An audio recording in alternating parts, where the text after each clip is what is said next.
With the recent upsurge of protests here in Canada and in the US, because of the innumerable killings of predominantly black men at the hands of law enforcement, as the racialized eco-woman, I think it's important that, we talk about activism and one's journey with activism. So we're here today with Stephen X. Hi. Hello. Good to be here.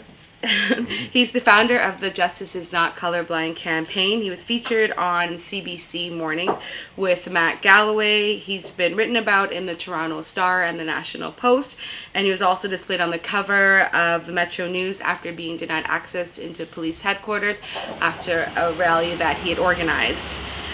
So I guess the first question I have for you is, when were you first awakened to activism?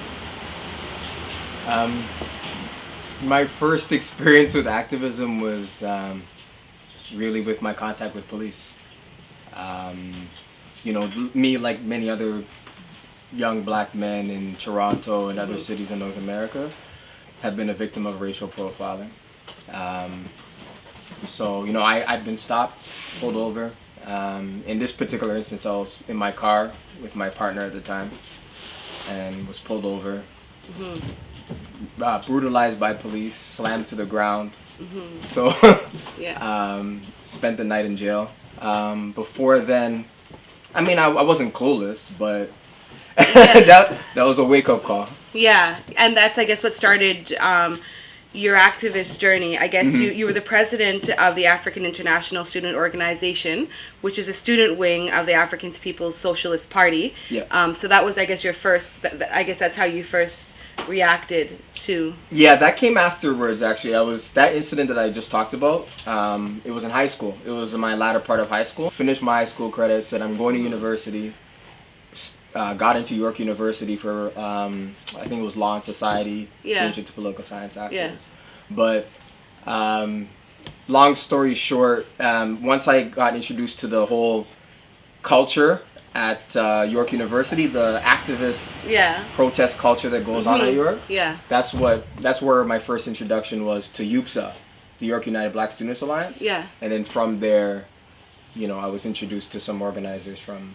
And I think it's difficult in general not to be an activist as a racialized person who's breathing and seeing oppression around us. To not naturally want to be an activist.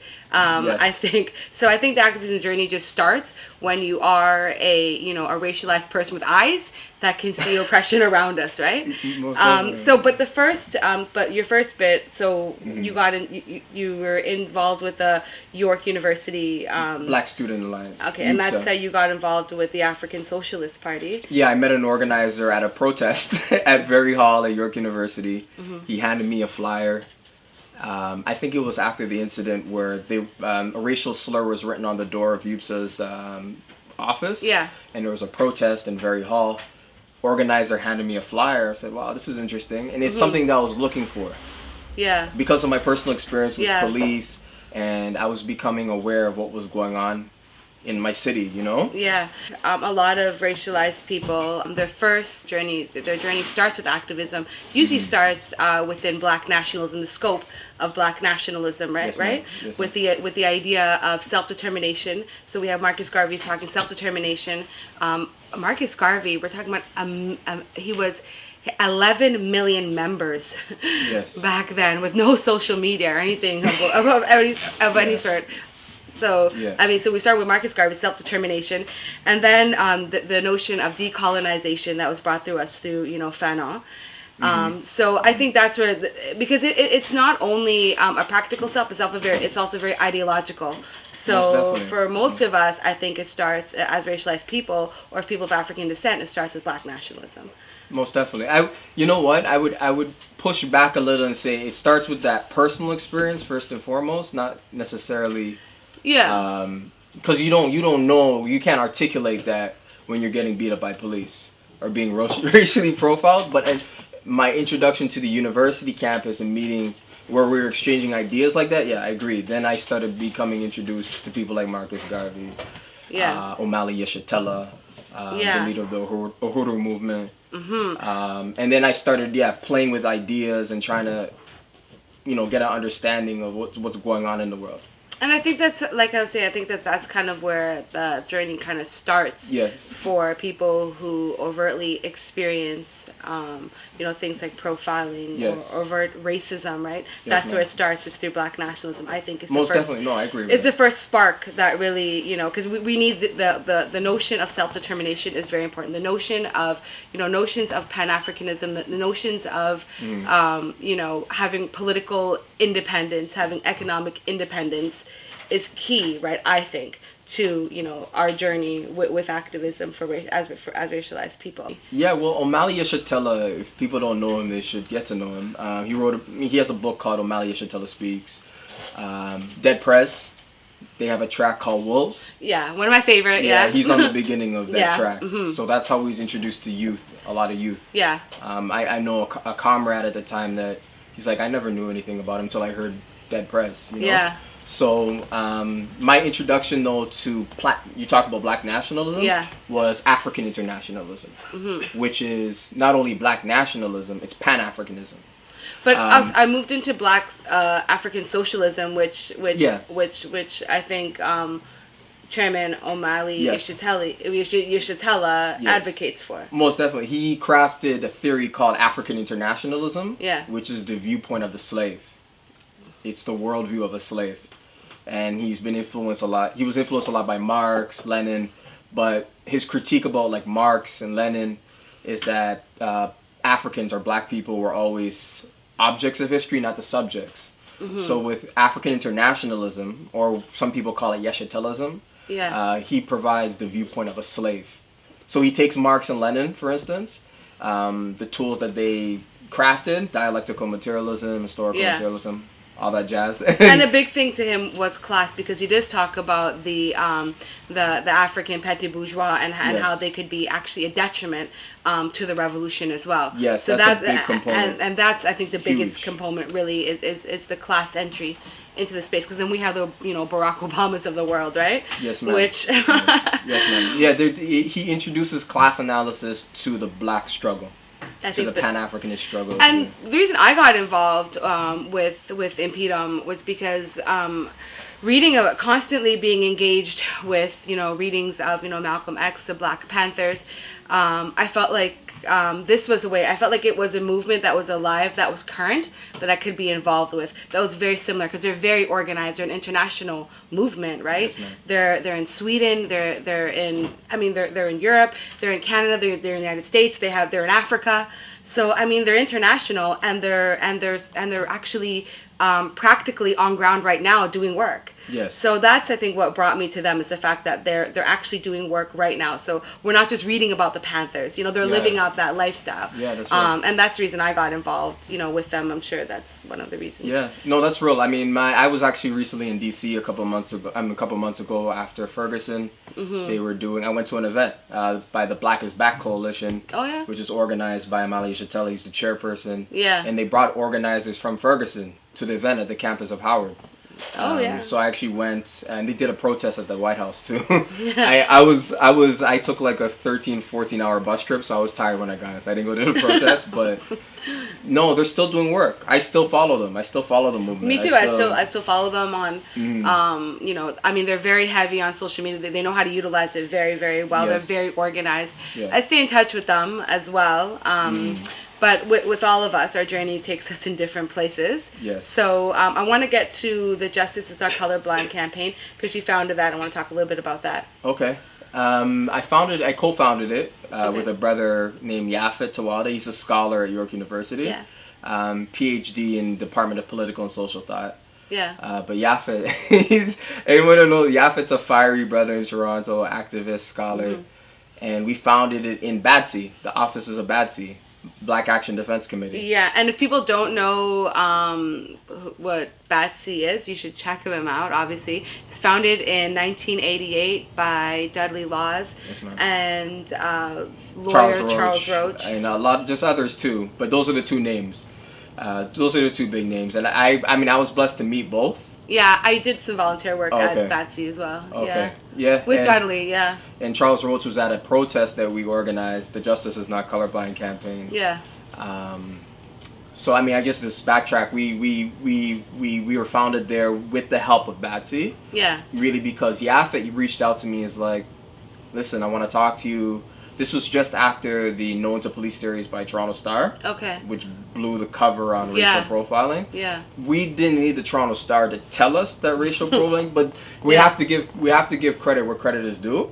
Yeah. I thought that series is still one of the best series I've read from them. Anyways, it made it known to the white audience and other blacks that sort of are, maybe older blacks that are not experienced what the young guys on the block are experiencing or on the corner.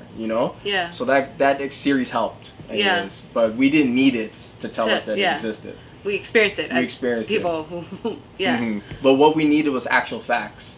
So the Toronto Star series helped us with the facts, so we can take it to the Toronto Police Services Board and protest and demonstrate our grievance or our complaint about the way the police were treating us.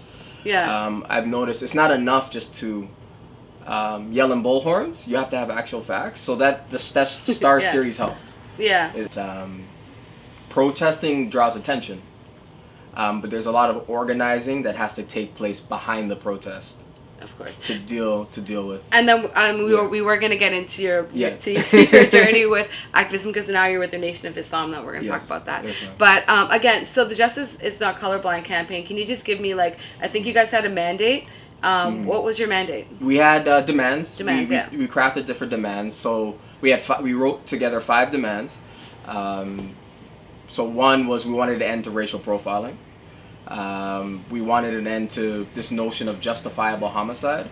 We rejected that notion, it's justified, through the SIU, the Special Investigations Yeah. Unit of the province, to justify a murder. So we rejected that, and we said that we wanted all victims of police killings in Ontario, their families to be compensated by the province. Irrespective of whether there was a lawsuit or not, we want all victims of police brutality to be compensated by the province of Ontario. So that was another demand of ours. Another demand of ours was we wanted a total reform of the SIU, Yes. because the SIU is full of ex-cops. Even though they're civilians, Yeah. there is still a cop culture Of course there is. exists. Once you're a cop, you're a cop Has for anybody life. really ever been convicted by the SIU? Really? Not that I'm aware of. No. Me either. No. That's the problem. Not that I'm aware of. Yeah. So the big case now is, the guy who killed Sami Yatim got charged with murder. We'll see how that goes. What about I don't- Jermaine Carby? I mean, that's just something that's just come up as well. Who knows? It's a continuing story. And that's why I think these protests are so important, is because it is a continuing story. But the protest, again, has to be more organized, right? We Yes. have to have there has to be a movement between, or there has to be a strong message within the organizing and the protests, right? I would say, forgive me, this might come strong, right? But I would say there has to be a strong black organization, only because it's black youth that are being targeted. It's black youth that are being neutralized by the state. So Yeah. you need the people that are victims to be on the forefront. Yeah. So I would say there agree. has to be black organization. That's why the organizers of those protests in Toronto, the media was making a big storm about them telling the allies, anyone that was non-black or white, they sort of told, you let the black people in front because this is an issue dealing with black youth. We're allies. Yeah. For For sure, we need allies. Mhm. For sure. And Again, it has to be led by. It has to be led by the people that are being targeted. I agree. Yeah. So you need a strong black organization, and I think that's what's missing. So with the back to the Justice is Not Colorblind campaign. So where is that right now? Justice is not so we have our different demands. And right now we're in a period, we were pivotal in the suing the police. It was our organization that went to the lawyer, Manyanzoy Hamalengwa, to sue the Toronto police in our class action lawsuit against the police for racial profiling. Yeah. So the Justice is Not Colorblind is the one that was behind that. Yeah. But we're in a period of renewal, Okay. just like any other group. So that critique that I just made Yeah. applies to us. Yeah. It applies to us because Yeah. we're not. When Yafet and I created the organization, Yeah. we specifically say we didn't want it to be a stringent, hardcore organization. We just wanted anyone that was concerned. Yeah. This is what we believe. Come out and support what we're doing. Let's mobilize. Yeah. But as you can see, Yeah. it takes more than mobilization. Like we're done with protesting. It's good, and everyone's walking their path. But the struggle evolves. So we've done deputations. We've spoken to media. We've spoken to politicians. I've met the chief on a number of occasions. I was at Toronto Police College. Met him, told him directly. I definitely wouldn't meet the chief, and I never want to meet him, by the way. Well, that's you talk about the evolution. Different approaches, evolution. Evolution. Yeah. I don't think I'll ever evolve to talking to the chief. You know what it is though. When you're engaged in acts of civil disobedience, Yeah. which is what we were doing. Yeah. The point is to get to the negotiation table. That's the purpose of it. They respect you when you come strong. It's like, okay, now let's talk. So where are you with the campaign currently? And the campaign, we're in a period of renewal. Okay. So we want activists in the city to unite with what our demands are. Okay. You see what I'm saying? Yeah. We want people to join our Facebook group. We have a big online presence now. Yes. Yafet's doing his thing. I'm doing my thing now, but it's a platform. And we're trying to develop a conversation with black activists of color in the city to support what we're trying to do, to help what's going on right now. Because we can help inform what's going on with Black Lives Matter, for instance. And I know a lot of the organizers in that, so it's all love. Yeah. It's all love. And really we're in a period where we need clarity. Like when you talk about ideology, we need ideological clarity. And we need demands. It's not enough just to... You need demands that you can take to people that have power and make decisions. So that was our approach with Justice Is Not Colorblind campaign. And if you want to get involved with that, you can just go to the Facebook, the Facebook fan page. Justice Is Not Colorblind campaign. Okay. If you type that in on Facebook, okay, you can join and you can read our demands. We have 5 demands. Yeah. That we make on the province of Ontario. So back now to your new chapter. Yes, ma'am. Which is with the Nation of Islam. I just Yes. wanted to know kind of what informed that decision. So I've always flirted with the nation. I've always from. I mean, who hasn't? I mean, if you grew up in the '90s, you listened to hip hop. The Yeah. biggest group was like Wu-Tang in the '90s, Exactly, right? And yeah. they were 5%ers, but they were 5%ers, always, they were always Allah. The name always, in all of the songs they kind of opened with it, right? So how could you not know? And I feel like even when I was like in elementary school, I would always see Minister Farrakhan on my screen somehow through my dad or through my uncles or somebody always had him on. Yeah, So yeah. I feel like the nation has always been around me as well. Minister Farrakhan is the father of us all. That's what I tell. There's no way you don't know Minister Farrakhan. Like everyone, and it's the thing with him is you fall on one side or there's no in between with Minister Farrakhan. It's either Minister Farrakhan or no, I don't want to.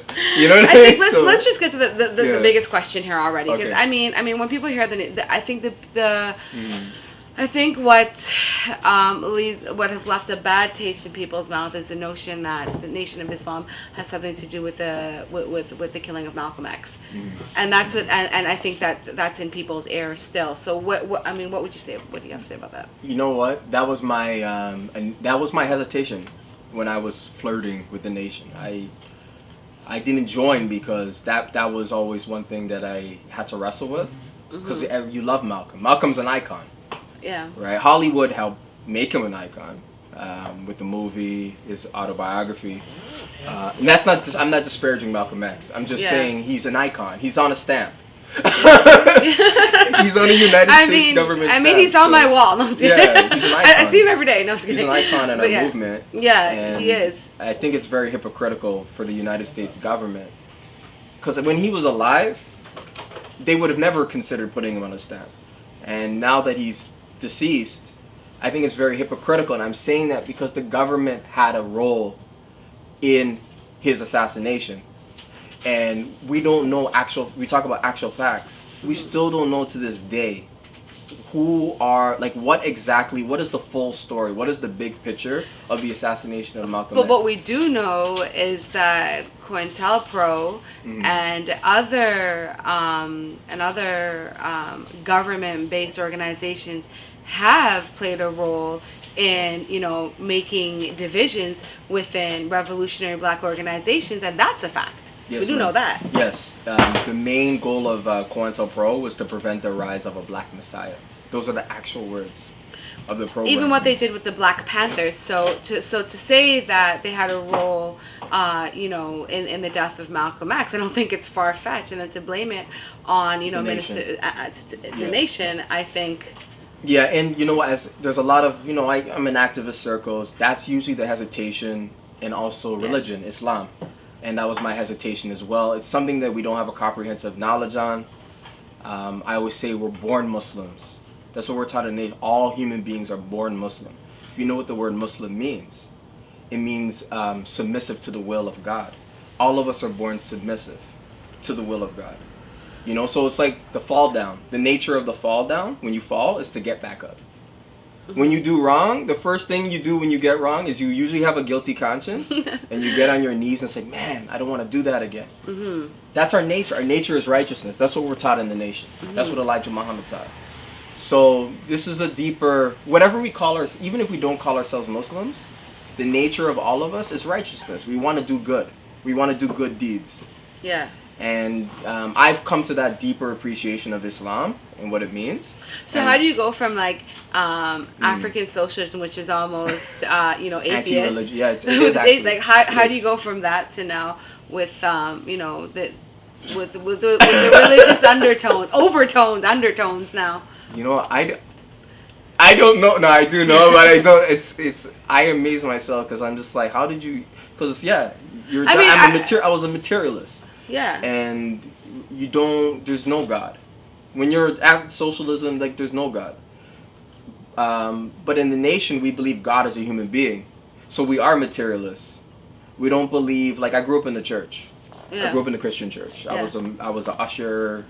I grew up in the church as well, unfortunately. And I never had a clear concept of God. All the years that I grew up in church, I never questioned it. God was like this ethereal spirit. I didn't have a true understanding of God.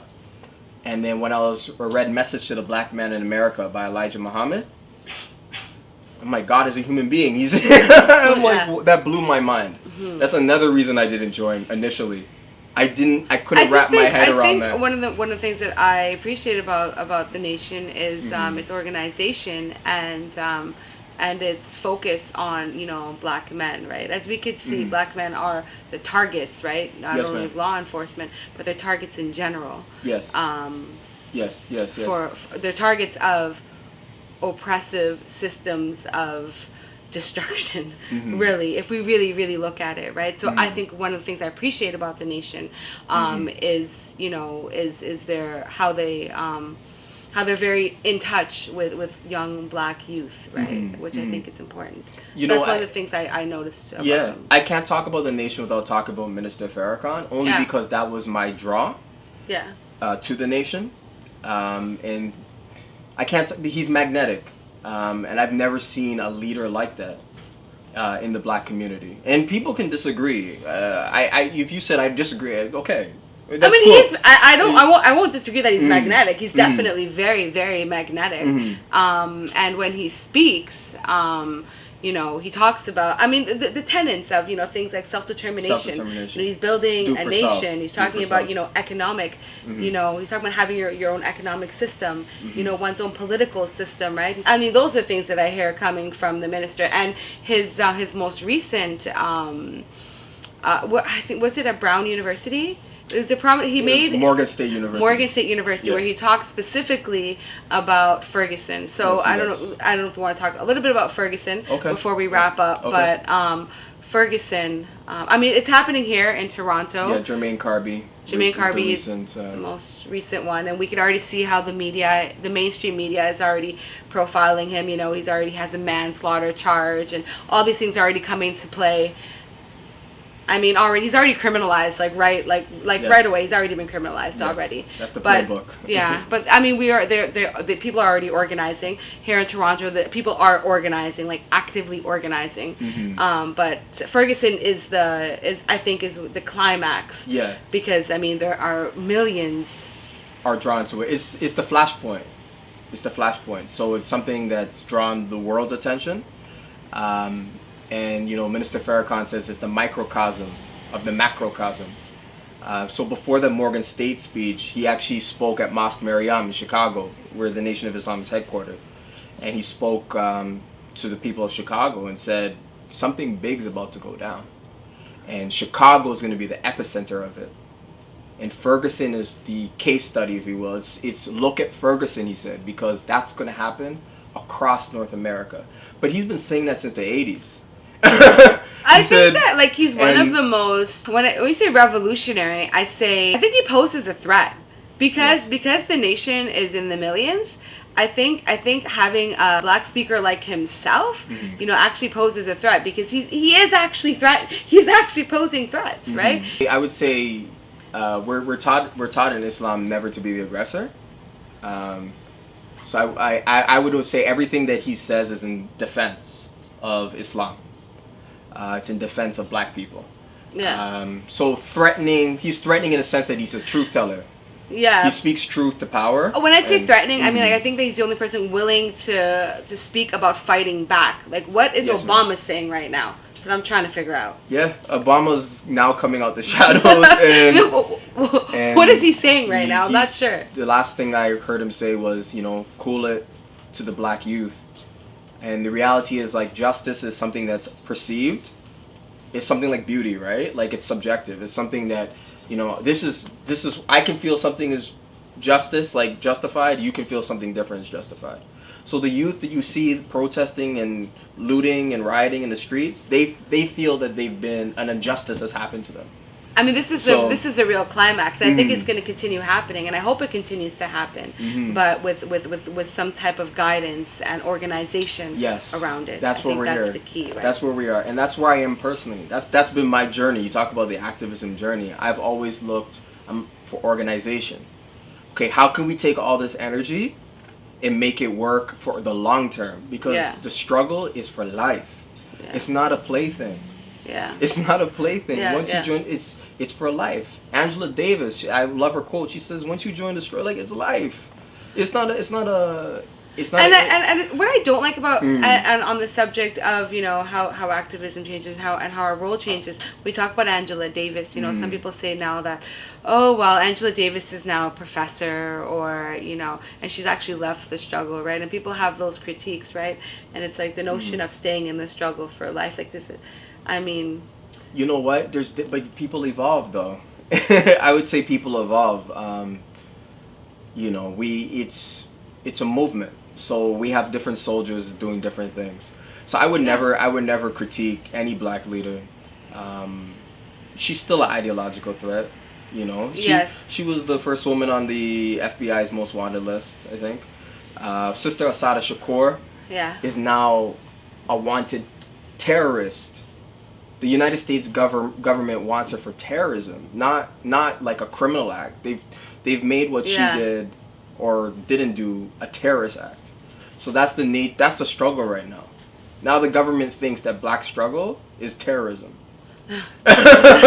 So that's real. That's real. And with the drone program by Obama, he can theoretically put her on his list that he creates every Tuesday and put her on a kill list. The New York Times wrote that. I didn't say that.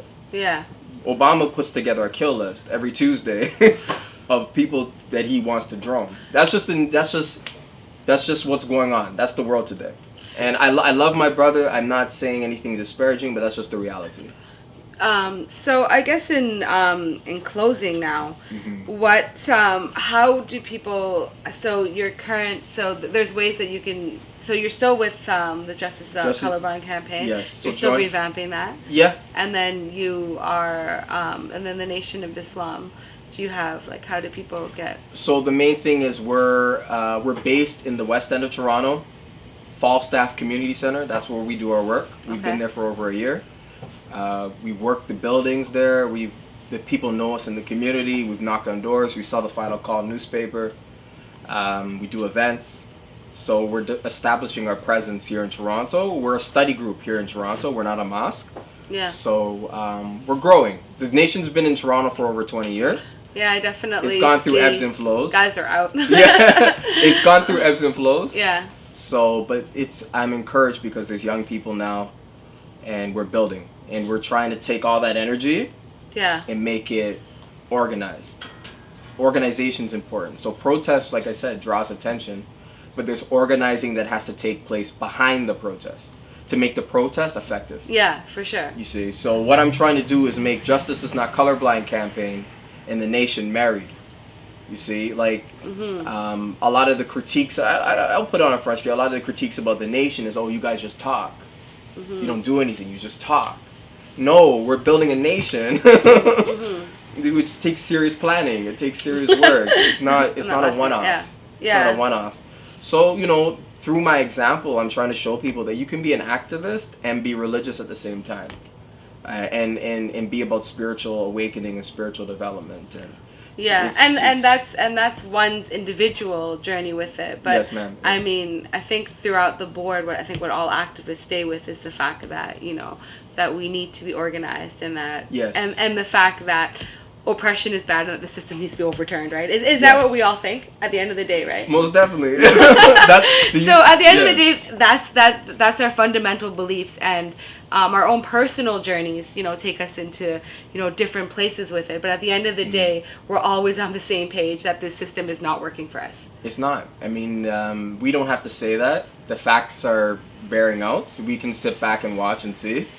In time, Elijah Muhammad, it sounds self-serving, but I would encourage people really study that man, because Malcolm X, see, we always lift up the students. So we always talk about Malcolm. Wait, Malcolm was taught by Elijah Muhammad. He didn't learn all that stuff by himself. Yeah. He was transformed in prison by Elijah Muhammad. So for me, it's important that we lift up the teachers too, not just the students. Yeah. And Elijah Muhammad was a master teacher. And so I would encourage people to just look at his books, Message to the Black Man in America, Our Savior Has Arrived, How to Eat to Live. He taught us how to eat to live. And scholars and academics are now catching up to what he was saying about that. And you have to look at the impact. Muhammad Ali, known worldwide, the impact of that. He was such a slender, humble man, but what he taught, he was a master teacher. Yeah. And he taught things in an understandable way.